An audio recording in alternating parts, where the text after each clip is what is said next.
Scholar to scholar.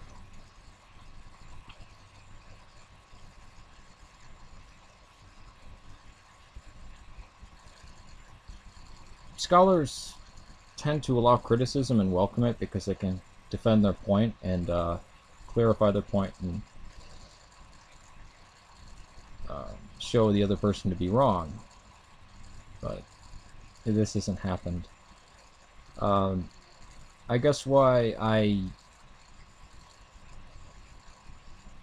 maybe why I'm a little bit harsh on you, or you calling yourself a scholar, is calling Arius Arian, saying that Arius didn't believe Jesus was divine when he did. He just thought he was subordinate to the Father.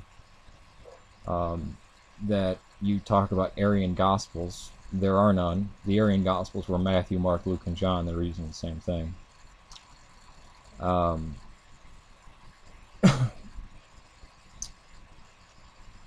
fact that you use Edward Gibbon, which no scholar, all scholars think he's a joke. It's like reading a history book written by Jerry Falwell.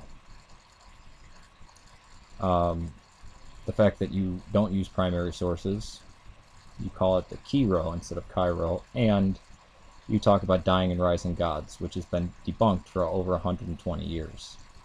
That got regurgitated by Zeitgeist, Peter Joseph, and Jordan Maxwell, relying on Jordan Maxwell, who he's not a scholar, and people just laugh at him. And atheists have been the best at debunking this, because they're concerned with atheists. They care about atheism, and they want to be rational and skeptical.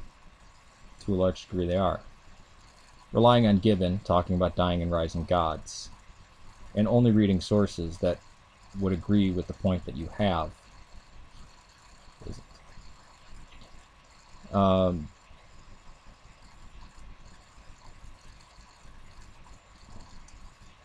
God is not great. God delusion. Satanic Bible.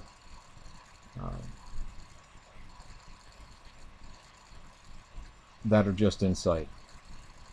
I love to read these things to challenge myself, but it worries me when atheism becomes a faith, where, you know, there are certain books that shall not pass before the eyes of believers, or I guess now non-believers. A scholar of the Roman Empire calling Arius Arian, and saying that the Arians didn't believe that Jesus was divine, and that they had their own gospels.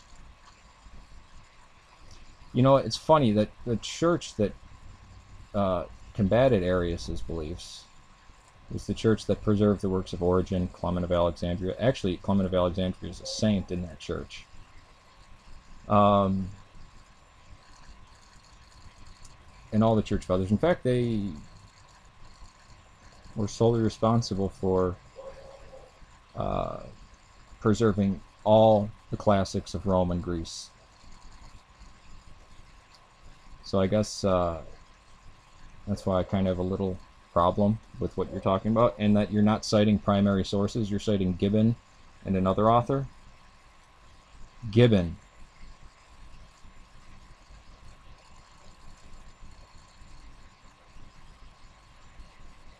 A white racist who lived over 250 years ago. Or, sorry, died over 250 years ago.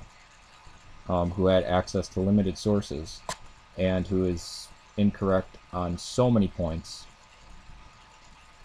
I use the church fathers, actual writers, ancient chroniclers, when I try to talk about history or make a point. You know, if I'm talking about Plato, if somebody does a video on Plato and calls himself a scholar, they should have read Timaeus and Plato's Republic and Phaedo and all that stuff.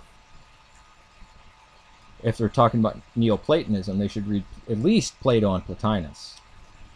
But it doesn't make you a scholar if you read a book about Plato and then talk about Plato. That makes you amateur. less than amateur.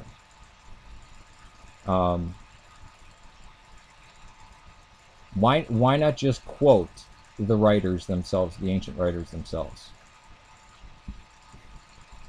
Gibbon writes, Gibbon writes, Gibbon writes. This. I wish you'd get back to me. I'd love to just talk to you. I'm not going to be argumentative with you. I just want to ask you a few things. And again, scholars open themselves up to criticism. If you know what you know, if you actually know these things, then you can prove me wrong very easily. If you actually know any of the things that you say in your video.